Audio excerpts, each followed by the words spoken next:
Sit down for a moment and visualize this with me. You're a kid, about 5 or 6 years old. You're sitting on your parents' large mattress game controller in your hand. You look at the games you have next to you, one of which is Open Season, and the other is Lego Star Wars.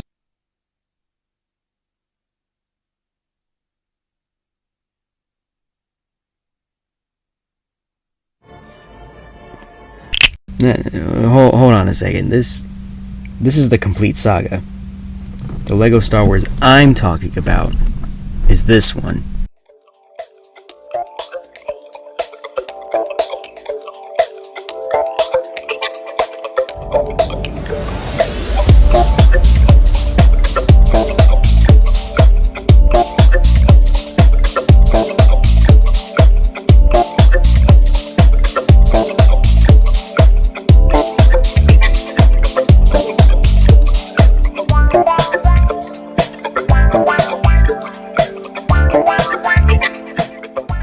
There we go. Now before I hear anyone say it, yeah, I know the complete saga is overall the better game. It's a generational classic and everyone has at least played it once. But I don't really hear anyone discuss the original games. In most conversations I've been in, it's always been just about the complete saga. But the original game has some unique things of its own to offer us. Well, that and Lego Star Wars was my first friend. Now, I know that last statement sounds a little corny, but I think everyone grows an attachment to the art that affects them. It changes you and makes you grow in ways you probably have never imagined. In a way, art is like a friend, but I don't think I'm knowledgeable enough to make that claim, so let's just talk about the game, shall we? First off, can we talk about the hub world real quick? Hub worlds aren't really a thing anymore in games, at least to my knowledge. Maybe I'm just an old man, but I really miss hub worlds a lot. Can we bring those back? I know like Mos Eisley Cantina and TCS is absolutely phenomenal, but Dexter's Jets or Diner is a good runner-up based on just vibes alone, though it cannot beat Mos Eisley Cantina in terms of detail. But I don't know, there's something about this hub world that like gives me like a good vibe. Maybe it is because I played it as a kid. But it's just, it just has nice vibes. It kind of feels like you stopped at like a nice diner after like a truck stop, and it gives you a nice, a good reprieve between levels. I mean, I'm not gonna act like anyone's getting, well, okay, some levels in this game will probably stress you out, but like 80 to 90% of levels of the game, you'll be just fine. But speaking of the levels in this game, I mean, this game kind of sets the blueprint for like probably every Lego game here on out until maybe Lego Batman 2? I know Lego Indiana Jones 2 is a departure from this level structure, but that game is also bad. So we're not going to talk about it here because this is about a game that's good. Even though in comparison to a lot of its older brethren, it's not as great, but I mean, it's really good for a starting point. I mean, overall, Episode 1 has some solid levels. There's nothing really in there that would make me say that it's the worst set of levels in the game. The pod race, we'll get to the pod race later. But Episode 2 is probably the worst episode, just because it has two of the worst levels in the game back to back. But we'll get to that. We'll get to that in a bit. In Episode 3, look, it's the best one overall. Okay, it has Saving the Chancellor, it has Darth Vader. I know a lot of people kind of dislike the Jedi Temple level, but that one is really solid. The only real level I could say in this game, at least in that set of episodes, that's not the greatest is probably Invasion of Kashyyyk. But that's really if you're trying to complete it as just a first time play where you're not really trying to complete anything. It's fine. It's a fine level. Real quick, speaking of that level, what happened to the Yoda chair? What happened to that? Like, I'll probably place some bit in here to like show you what I'm talking about, but like this never comes back.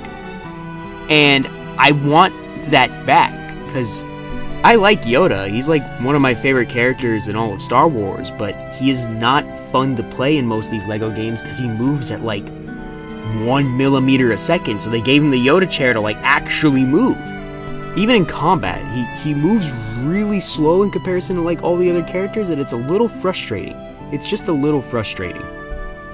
Sorry for the tangent. It was really important. The Yoda chair is important lore, and I don't like when people delete important lore. This is deleting history, TT Games. Get on that. Where was I? Yeah, the vehicle levels in this game they're not great, except for Battle Over Coruscant. But we'll get to why that one is the good one, and why the other two levels in this game are not so great when it comes to vehicle levels. The OG pod race, it's bad. It's not fun. If you're playing it as a kid and is replaying it as an adult, it's just frustrating. I don't know why every section is set on a timer. That just doesn't really make a lot of sense to me. It just feels like arbitrary difficulty for the sake of it being difficult. And real story, when I played this when I was like 3, 4, 5, whenever how old I was, I got so mad at the level that I actually cried. And maybe that's a little bit too much vulnerability for my first YouTube video, but I do not care. That is real stuff, and if you're making a child cry with your video game level, maybe fix it. Gunship Cavalry is even worse. Gunship Cavalry is probably the worst level of at least the original LEGO Star Wars duology / trilogy, if you're counting the complete saga as a different game. I do not. I count it as a compilation. Yeah, it's awful in both versions, and they're both bad for completely separate reasons.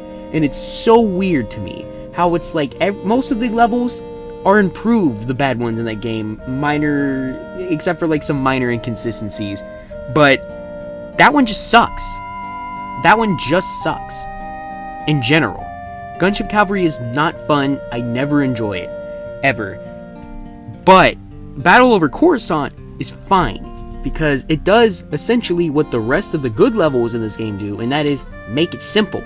Okay? It's just a simple rail shooter, basically. You're just running around, you're knocking off things, you're bonking them. It's fine. It's whatever. It's not like a phenomenal level, but I don't hate it whenever I play it. That's the point. That's the mark of at least a decent level, which the other two levels are simply not. And that's the end of the crappy vehicle level tangent. I think LEGO Star Wars stained every other vehicle level for me, because I swear I hate when games have like a random vehicle level out of the middle of nowhere, or a turret level or whatever. Maybe that's just because it's annoying, but this is the game that probably started my hatred for the random vehicle level out of nowhere. Now, the boss levels in this game, there's about 4. I would say there's 4. You could count level 2 of episode 3 as a boss level, maybe, but that's more a level that has a boss in it versus a whole level dedicated to a boss. Maybe that's pedantic, but that's just kind of how I see it. And how I'd rank them, I would say, I would say there's 4, and yes, I am counting Darth Vader, and I know, again, that might sound pedantic, but like Darth Vader is literally built for you to get to a boss fight, versus rescuing the Chancellor is just a level built in there, and you just happen to have a boss fight right nicely slipped in there in the middle. To be fair, rescuing the Chancellor is probably the best level in the game. It is debatably the best level in the game, other than Darth Vader. Those are like the 2 great levels in this game. And I would say to rank these boss levels, it goes Darth Vader at number 1, Darth Maul at number 2, General Grievous at number 3, and then Count Dooku. And the reasoning for that is Darth Vader is phenomenal. It's got great puzzles. It's probably the hardest level in the game, outside of the levels that are absolutely making you want to crush your fingers against the cinder block. But it's really fun, and the whole mechanic of you fighting your co-op partner or the NPC at the end is phenomenal. That's a great concept, and they really should bring that more into LEGO games. I haven't really played all the Skywalker saga. If you want my opinion on that, maybe that could be like a different level. But I would just say I didn't play all of it, so I don't have a complete opinion. Darth Maul is a really good level too. It's really fun. It's got a lot of bits where you're like pacing it out. It's got great pacing. It's got all that. Darth Maul is a fun boss fight. It uses a lot of the mechanics that will be used in a lot of later boss battles. And it's great. It's great. There's, fun little puzzles. It's got a really cool level design. My favorite section is, where you have the floating bridges and you can kind of get into the weird energy beams floating around in there. And you can get stuff like that. It's great. It's a fun level. General Grievous is okay. It's fine. You're just kind of chasing after him as he kind of hops around, and there's not really much else to do in that level. From what I heard, they were kind of working with like an early rough cut of Revenge of the Sith, because fun fact, this game came out like a month or two before Revenge of the Sith. Revenge of the Sith spoilers were wild. You couldn't play anything without being spoiled on the movie, and that surprises me.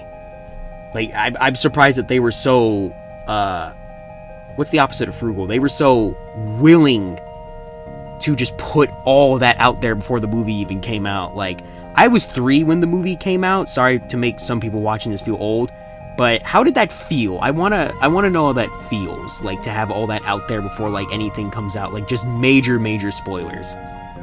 And then you have Count Dooku. Count Dooku's boss fight is boring. It's not fun. A lot of the mechanics suck. The only cool part is that it's the first level. You get to play as Yoda. That is it.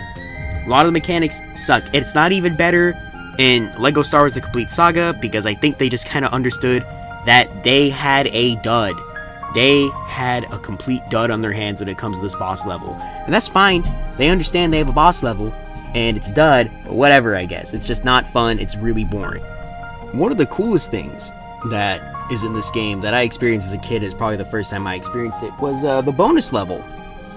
And it was really fun, because I believe the way you had to get it was getting true Jedi in every level, which honestly, I wouldn't call it a completion bonus, but it's definitely a nice little bonus just for, replaying the levels and, collecting all the studs. And studs in this game are actually, like, not worth as much as in, like, the later games. The later games you'll be getting casually, like 500,000 a level. In this game, you're lucky to get past, like, 50,000 a level. But essentially, they give you a bonus level that is you playing the first scene of A New Hope, or the original Star Wars, however you want to see it, as Darth Vader. And I'm pretty sure the level is just called A New Hope. And when I was a kid, this was awesome, because I watched the original trilogy as well. I had them all on VHS, so I watched the original copies. A little bit of a tangent. I never watched the special editions of the original trilogy until I was like 14. And maybe that's just because of my nostalgia bias, but they're not, well, A New Hope's is not that great. Honestly, the special editions of Return of the Jedi and Empire Strikes Back they're fine. They're actually fine. I don't think they tarnish the original movies at all. A New Hope's is completely blasphemous in a lot of different ways, and I don't really think there's a way to fix it. No, I don't think adding in McClunky is going to fix anything, but that's the tangential thing. It's just a fun, cute little level being like, hey, look out for the next game. And Lego Star Wars 2, I haven't played it, because then I got the Complete Saga later, which just already has those levels. So if those levels are pretty much one for one with the Complete Saga levels, yeah, they're better. They're definitely a lot better than some of the levels in the original trilogy, but that probably also helps that they had a lot of source material to work from, as well as just having probably a lot more development time than the original game, because they probably were working on it for like a little bit and didn't really, Revenge of the Sith wasn't even out yet. They were still working with like early cuts. And from what I understand, LucasArts had a bit of a habit at the time for just asking for things and just expecting them to be done. Believe it or not, that's why BioWare didn't make KOTOR 2, because they wanted a sequel to like KOTOR 1 in a year, and you can't make a sequel to KOTOR in a year. That's also why The Force Unleashed 2 is not that fun of a game in comparison to the first one. But another tangent that I should get off. This bonus level is really great though. It's just a great bonus level. It's just a fun little wink and a nod, and that's it. Like, I wouldn't really compare it to the other levels, because it's not trying to be like the other levels. It's just a fun little extra bonus, and that's it. So yeah, with all that being said, that's kind of my general opinions and thoughts about the original Lego Star Wars, because I don't think this game is talked about a lot, and it was a very special game to be as a kid. It was one of the first games I tried to complete and beat. Obviously, I feel like that's a lot of people's feeling on this game or at least games in the same franchise.